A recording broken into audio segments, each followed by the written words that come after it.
유행이 좀 많이 지난 것 같긴 한데요. 제가 이거를 조금 더 영상을 빨리 만들려고 했었는데 뭐 글을 쓰고 정리를 하고 이러면서 영상이 조금씩 오래 걸릴 수밖에 없었어요. 그리고 다른 것도 영상을 먼저 올리고 뭐 이러느냐고 일이 바쁘기도 했고요. 우선 흑백 요리사에 대해서 이제 얘기를 하자면 맛이란 무엇인가에 대해서 더 이야기를 해봐야 될 것 같아요. 저는 물론 뭐 미슐랭 3스타까지는 못 가봤어요. 그리고 현재는 우리나라에 없기 때문에 갈 수가 없겠죠. 뭐 안성재 셰프님의 미슐랭 3스타가 있었지만 현재는 이제 안 하고 있기 때문에 갈 수가 없죠. 그러니까 빅구루망이라는 게 있어요. 미슐랭 빅구루망이라는 게 있는데 미슐랭에서 가성비가 좋은 맛 좋은 식당을 선정을 한 곳을 빅구루망이라고 하는데 저는 10곳 가까이 가봤고요. 그리고 다른 건 몰라도 라멘에 있어서는 제가 그래도 우리나라에 30곳 이상 정도를 가봤을 정도로 라멘에 있어서만큼은 그래도 웬만큼 잘 안다고 말해도 되지 않을까 싶어요. 그러니까 제가 그러면서 이제 느낀 점은 미슐랭이라고 전부 맛있는 것도 아니고 그렇다고 맛이 없는 것도 아닙니다. 그냥 딱 먹어보면 약간 미슐랭 스타일인데 약간 이런 게 있어요. 이게 무슨 말이냐면 미슐랭이 이런 느낌의 맛을 좋아하고 이런 식당에게 미슐랭을 주는구나. 그게 읽혀요. 미슐랭 셰프들도 이제 미슐랭 스타에 대해서 조금 예민하고 스트레스 받는 그런 셰프가 한 것도 이제 그 평가단이 오거나 이런 거를 의식을 해서 미슐랭 스타일의 음식을 이제 맞춰서 미슐랭 스타일로 요리를 한다 뭐 이런 영상을 전에 본 적이 있는데 그게 무슨 말인지 아마 미슐랭 식당을 몇 번 찾아가신 분들은 뭔 느낌인지 알 거라고 생각해요.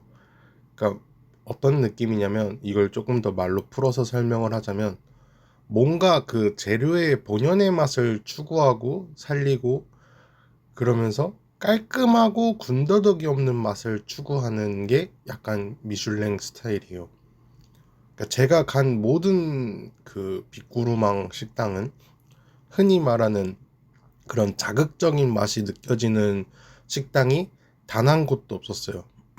물론 제가 20곳, 30곳을 안 가봐서 그런 걸 수도 있겠지만 10곳 약간 넘게 가본 제 데이터로는 한 번도 자극적인 맛인 곳이 없었어요.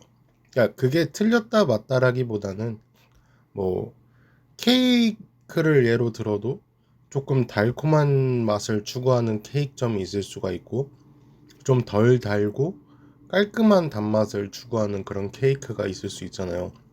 근데 미슐랭은 약간 그쪽에 가까웠고요. 미슐랭 식당이라고 하면 뭔가 엄청나게 비쌀 것 같다고 생각을 하실 거예요. 저 또한 그랬고요. 그런데 원스타 이상의 식당의 경우에는 코스 요리 레스토랑식의 식당이기 때문에 가격이 부담스러워서 먹어보긴 어렵지만 미슐랭 빅구르망에 선정된 식당 같은 경우에는 단품 메뉴 위주의 식당이 많아서 접근성이나 가격 측면에 있어서 먹어보기가 훨씬 좋습니다. 가격은 2만 원 미만인 곳이 많아서 한 번쯤 먹어보는 데 있어서는 크게 부담스럽지 않을까라고 생각이 들어요. 저는 외식 비용이 비싸다 싸다의 기준을 제 1시간 시급으로 먹을 수 있는가 없는가에 따라서 정하고 있어요. 이건 물론 제 기준이죠. 예를 들면 제 시급이 10,000원이에요. 그럼 10,000원보다 한 끼 식사가 비싸다면 저는 그건 비싸다고 생각을 하고 10,000원 이하라고 보면은 적당하다고 생각을 해요. 그렇게 봤을 때 살짝 비싸지만 못 먹을 정도로 비싸지는 않다. 그런 느낌이거든요. 그러니까 몇몇 분들은 잘못 알고 계시는데 대부분의 오마카세라고 알고 가는 식당은 대부분 코스 요리인 곳이 많습니다. 그러니까 오마카세라는 뜻이 일본에서 온 건데 주인장 요리사가 마음대로 그때그때 다르게 요리를 하는 곳이 오마카세고 언제 가도 항상 똑같은 정해진 요리를 맛볼 수 있는 거는 코스 요리라고 합니다. 그러니까 맛에 대해 이야기를 조금 더 넘어가자면 최강록 셰프님이라고 있어요. 요리 프로그램 경연 대회에서 1등을 했었던 분인데 그만큼 인지도도 있고 우리나라에서 나름 유명한 요리사가 있어요. 근데 최강록 셰프가 운영하는 식당에 밤에 손님이 한 분이 오셨었는데 손님이 울었대요. 그래서 그 이유를 물어보니까 그 이유가 여기까지 왔는데 너무 실망스러워서 우셨대요. 근데 저는 이제 일부는 이해가 가면서도 이해가 안 되는 그런 느낌이었어요. 애초에 인기가 많아서 예약조차도 어려웠을 식당이고 가격은 77,000원이에요. 직장인에게 있어서도 이 가격은 일반적인 식당 뭐 7번 정도 이상의 점심값으로 꽤나 부담스러운 가격이었을 거예요. 물론 저 같은 알바 인생인 사람에게는 하루를 다 바쳐야 되는 그런 한 끼죠. 그렇게 봤을 때 이 손님이 예약도 쉽고 저렴하고 또는 본인의 수입에 비해서 음식값이 낮은 편이었다면 그냥 적당히 먹을만 했다. 이렇게 끝났을 수도 있겠죠. 그런데 저같이 하루 일당을 다 합쳐도 사 먹기가 조금 어려웠었거나 또 예약도 겨우 성공하고 몇 주 동안 또는 몇 달 동안 기대했을 걸 생각하면 저는 이해가 되죠. 그러나 이해가 안 되는 건 조금 과한 면도 있죠. 그러니까 맛없어서 울었다는 게 좀 과하지 않았을까. 맛이 없지는 않았을 거예요. 기대한 거에 비해서 맛이 없었거나 아니면 정말 음식이 본인과 취향이 완전히 달랐을 수도 있죠. 저 같은 경우에는 회를 좋아하는데 제가 회를 좋아한다고 해서 다른 사람 모두가 좋아하기는 어려운 음식이고 못 드시는 분들은 아무리 비싼 회를 드려도 못 드신다고 하더라고요. 그러니까 제가 최강록 셰프 식당을 가보지는 못했지만 미슐랭 스타일의 깔끔하고 군더더기 없는 맛을 추구한다면 충분히 맛없게 느껴질 수도 있다고 생각이 들어요. 또한 저는 요리사라는 사람이 똑같은 재료를 사용해도 다양하게 만들고 그 재료를 이용해서 최대한의 맛을 구현할 수 있는 사람들이라고 생각을 하거든요. 그렇잖아요. 그러니까 미슐랭 3스타 요리사가 돼지고기를 요리를 한다고 해서 돼지고기가 소고기가 되는 건 아니잖아요. 그러니까 똑같은 후라이팬 기름, 소금, 소고기 이것만 가지고 요리를 한다고 했을 때 요리사와 집에서 취미로 요리를 하는 사람이 요리를 같이 했다고 해서 압도적으로 고기가 달라지거나 또는 같은 요리사와 어, 똑같은 후라이팬 기름, 고기, 소금을 가지고 다른 사람이 옆에서 똑같이 고기를 구웠다고 했을 때 요리사가 했다고 해서 막 갑자기 불맛이 나고 육향이 흘러넘치고 입에서 녹아 흘러내리냐는 겁니다.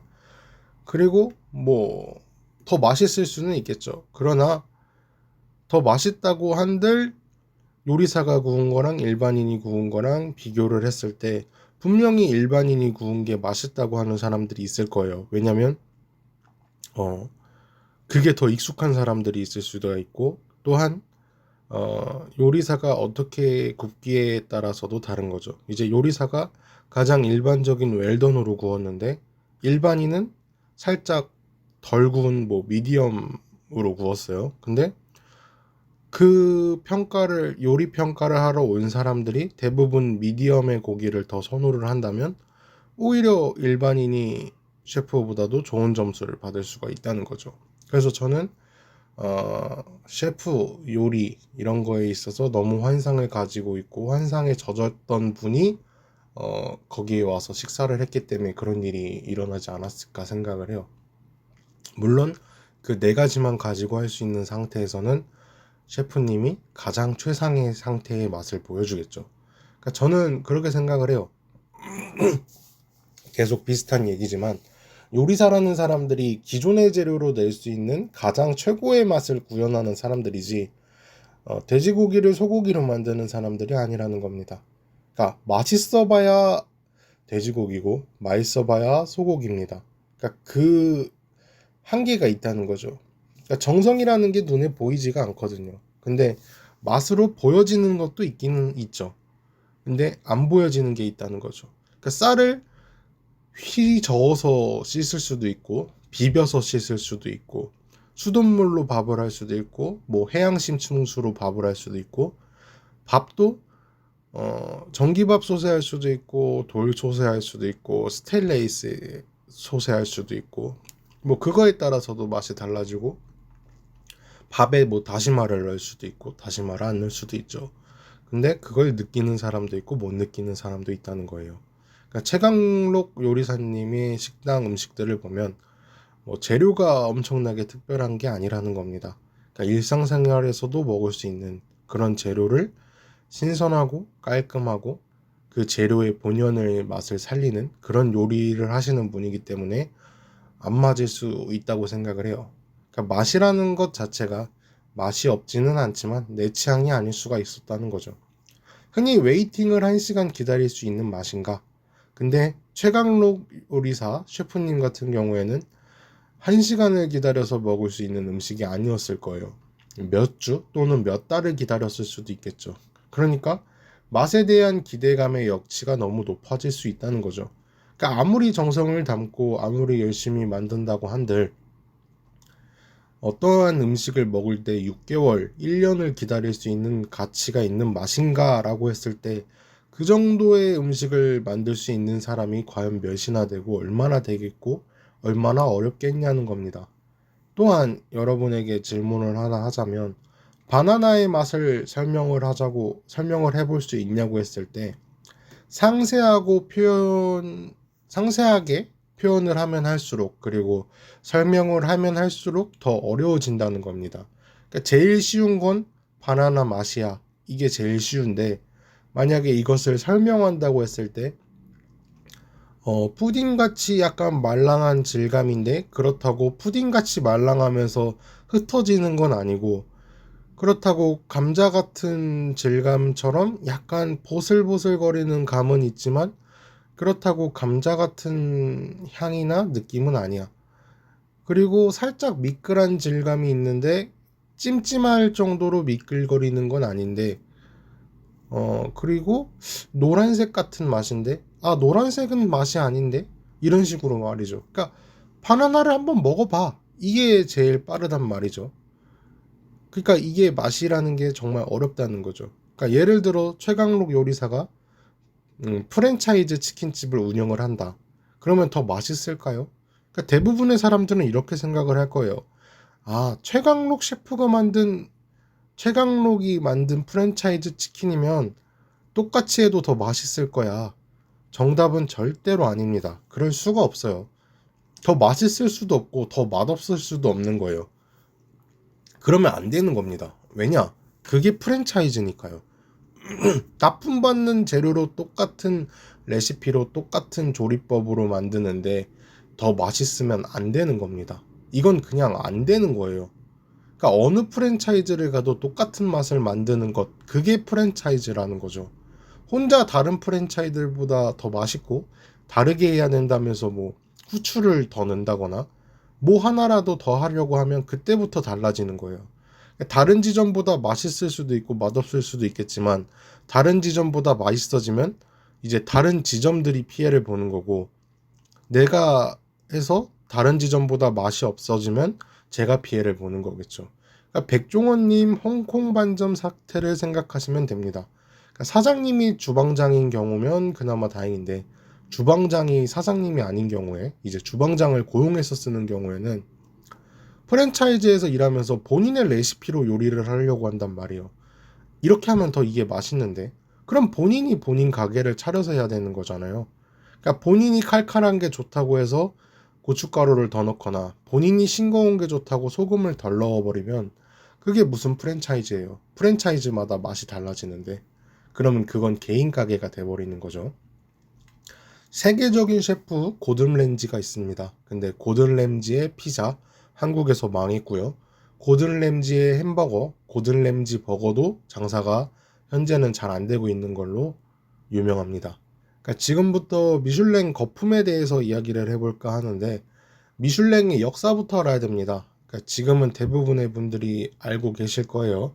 뭐 타이어 회사에서 맛집을 알려주는 책자를 나눠주게 되었는데, 그러다 보니까 프랑스 타이어 회사인 미슐랭은 프랑스 맛집을 많이 소개시켜주게 되고, 인근에 붙어 있는 나라의 맛집을 주게 되었다. 뭐 이런 겁니다.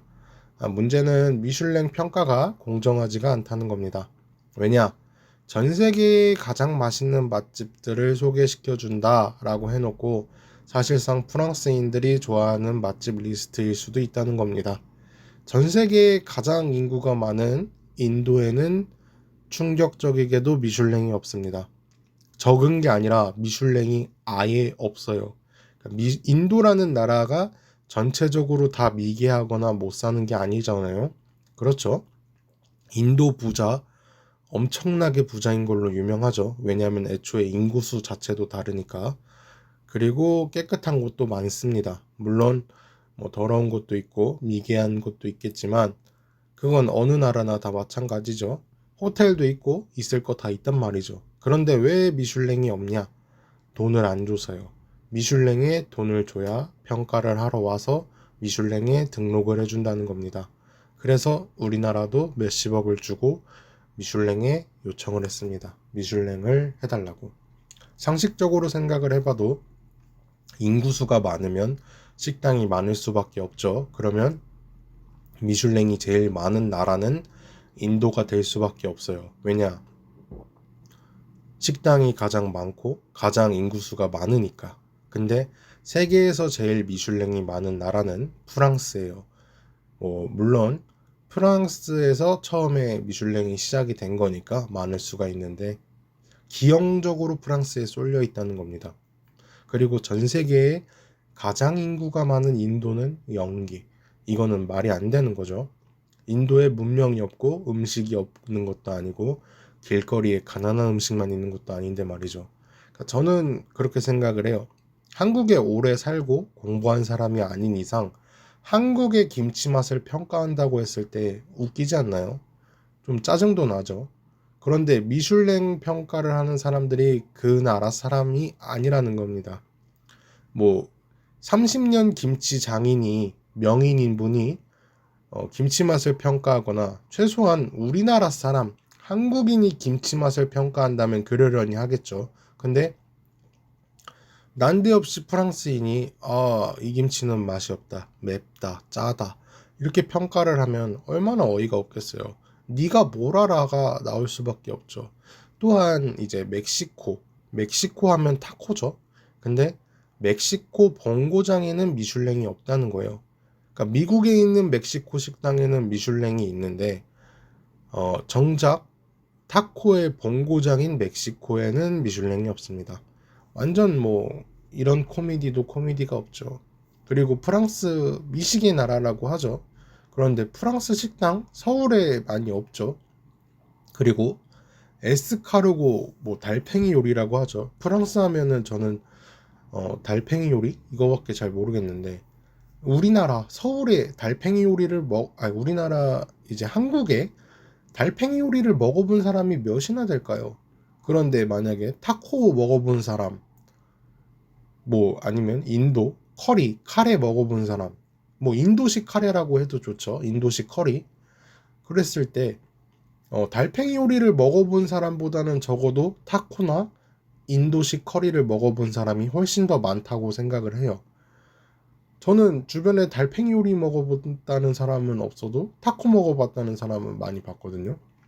사실상 양식의 프랑스 요리가 합쳐져 있다는 느낌이지 프랑스 대표 메뉴 했을 때 저는 달팽이 요리 말고는 잘 모르겠어요. 뭐 파스타? 파스타는 근데 프랑스 요리라고 할 수는 없잖아요.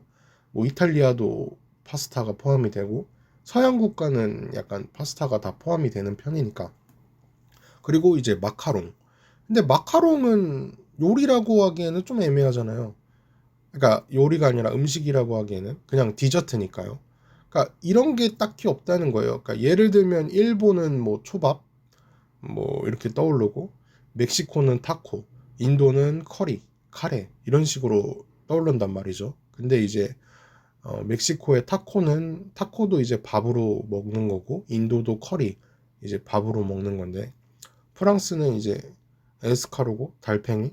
근데 이것도 밥으로 먹는지는 잘 모르겠어요. 물론 밥으로 먹을 수도 있긴 하겠지만, 또한 본국에 있는 미슐랭보다 미국에 있는 본국의 음식점이 미슐랭을 받는 그런 기이한 일이 있다는 거예요. 그러니까 예를 들면 김치를 예로 들게요. 그러니까 미국의 한국식 김치 식당이 미슐랭 3스타를 받았어요. 근데 한국에 있는 한국 김치 전문 식당에서 미슐랭이 1스타밖에 없다. 그럼 이게 말이 되냐는 거예요. 이런 식으로 미슐랭 평가를 많이 하고 있다는 거예요. 그러니까 한국식 김치 식당이 한국에서 만들어졌는데 한국에는 미슐랭 3스타가 없고 미국에는 미슐랭 3스타가 있다면 이게 말이 되냐는 거예요. 그러니까 저는 그래서 오히려 블루 리본이라고 불리는 게 있어요. 이제 한국에서 만든 한국 맛집 미슐랭 지도인데 저는 그걸 오히려 더 믿고 있어요. 적어도 한국에서는요. 이제 뭐 외국에서는, 그러니까 서양에서는 저는 미슐랭도 어느 정도 믿을만 하지만 적어도 한국에서만큼은 블루 리본이 조금 더 신빙성이 있지 않나 이렇게 생각을 하고, 또한 맛집이라고 한들 내 입맛에 맛이 없으면 그건 맛집이 아닌 거예요. 그래서 최강록 요리사도 그런 일이 있었다고 생각을 하고, 또한 요리라는 게 정답이 없다는 겁니다. 10만원짜리 요리를 10개를 팔아서 100만원을 벌든 만원짜리 요리를 100개를 팔아서 100만원을 벌든 똑같이 돈을 벌고 성공하면 똑같은 거지, 비싼 요리를 판다고 해서 셰프의 실력과 가치가 있다고 생각하진 않는다는 겁니다. 코스 요리를 해야만 셰프고 동네에서 식당을 하고 요리를 하면 셰프가 아니고 뭐 싸구려고 이런 게 아니니까요. 그러니까 안성재 요리사가 만든 요리를 100명의 입맛을 전부 맞출 수가 있냐? 저는 절대로 아니오입니다. 물론 안성재 셰프가 인지도가 있기 때문에 안성재 셰프가 만들었다고 하면 절대로 안 되고, 뭐 블라인드로 100명한테 실험을 한다면 어떤 요리를 만들었던 간에 난 별로인 데가 있을 수밖에 없습니다. 왜냐하면 그게 요리니까요. 안성재 셰프가 모자라서가 아니라 그게 요리입니다. 그게 요리예요. 요리니까요. 그게 요리입니다. 일단 회를 못 먹는 사람은 안성재 요리사가 만들던 백종원 셰프님이 만들던 누가 만들던 입맛을 맞출 수가 없을 거고요. 또한 간을 슴슴하게 깔끔하게 먹는 이제 나이가 있으신, 연세가 있으신 분들한테는 좋은 점수를 받는다고 해도 젊은 층들한테는 싱겁다, 맛이 없다고 할 수도 있는 거고, 젊은 층, 노년층에 상관없이 본인이 자극적인 맛을 추구한다면 또 그게 입맛에 안 맞을 수도 있다는 겁니다. 그러니까 맛이라는 게 그만큼 어렵습니다. 그래서 어떤 식당은 자극적인 맛으로 살아남는 식당도 있고 어떤 식당은 깔끔한 맛을 추구하는 겁니다. 어차피 살아남으면 돈을 벌면 그게 정답인 거예요. 한 끼에 30만 원을 팔던 한 끼에 5천 원 국밥을 팔던 가격 메뉴는 중요하지 않다는 겁니다. 왜냐? 결국에 돈을 벌고 살아남으면 그게 정답인 거니까요. 미슐랭의 어두운 부분도 유명하죠. 안성재 요리사 셰프만 해도 무급으로 일을 했었다고 하고 열정페이가 일상어가 돼 있다는 겁니다. 왜냐? 저 미슐랭 3스타 식당에서 일했었어요. 그거 한번 하려고요. 그러니까 열정페이 받으면서도 참고 일하는 거죠. 우리나라 호텔 주방장도 명성에 비해 급여가 낮기로 유명하고요. 대한민국에 현재 미슐랭 3스타 식당이 없습니다. 안성재 요리사 지원받아서 식당을 했었는데 지원이 끝나고 나서 문을 닫았죠. 왜냐? 남는 게 없어요. 왜 남는 게 없냐? 비싼 식재료, 인건비, 임대료, 낮은 회전율. 사람들이 많이 오게 하려면 번화가에 만들어야 되죠. 코스 요리 또한 인건비 무시를 못하고 말이죠. 요리 하나하나 정성을 이렇게 해도 되는 걸 굳이 이렇게 해야 되나? 그 굳이가 반복되면 그게 정성이 되고 미세하게 음식 맛이 올라가는 거니까요. 쌀을 수돗물로 씻어도 되지만 정수물로 씻어도 되는 거고, 뭐 빙하수, 해양심층수, 밥을 보온밥솥으로 해도 되지만 굳이 무쇠 가마솥으로 숯불에서 뭐 가마솥을 올려갖고 밥을 짓는다는 등 이렇게 말이죠. 또한 그런 미슐랭 3스타 식당을 가서 밥만 먹고 바로 나오진 않겠죠. 천천히 먹으면서 대화도 하고 뭐 영상도 찍고 그러면 회전율이 느릴 수밖에 없죠. 또한 음식을 바로 조리해서 바로 먹을 수 있게 해야 되는데 그게 쉽지가 않다는 겁니다. 그래서 많은 사람들이 필요한 거고요. 뭐 통닭집을 예로 들어도 통닭집은 한 번 튀기고 그리고 보통 2번 튀기고 나간단 말이에요. 그러면 튀겨져 있는 치킨을 한 번 튀겨서 나가면 그만인데 미슐랭 3스타는 만들어져서 나가는 게 아니라 만들어서 나가야 된다는 거예요. 그것도 바로바로 말이죠. 일반적인 식당만 해도 주방에 사람들이 서빙하는 사람들이 엄청나게 바빠요. 보통 무슨 세트 하나 시키면 한 쟁반에 서빙이 가능한데 미슐랭 식당 특성상 코스 요리고 그릇도 독특하고 크기 때문에 수십 번을 서빙을 해야 된다는 거죠. 그러니까 요리 또한 그때그때 끊이지 않게 요리를 해야 되고 조리를 해야 되기 때문에 오래 걸릴 수밖에 없다는 겁니다. 재료값이 또 엄청나다는 거예요. 그러니까 최상의 재료, 최상의 부분만 써야 되니까 뭐 예를 들면 소고기 10kg를 사서 몇백 g만 사용을 하고 나머지는 버리고 이런 식이니까요. 그러니까 신선도가 떨어지는 걸 쓴다는 것 자체가 미슐랭 3스타에는 허용되지 않는 거니까요. 또한 사실상 미슐랭 3스타의 식당을 얼마나 자주 가겠냐는 겁니다. 뭐 아무리 부자라고 해도 통장에 제가 100억이 있다고 한들 일주일에 한 번씩 미슐랭 스타를 가겠냐는 거예요.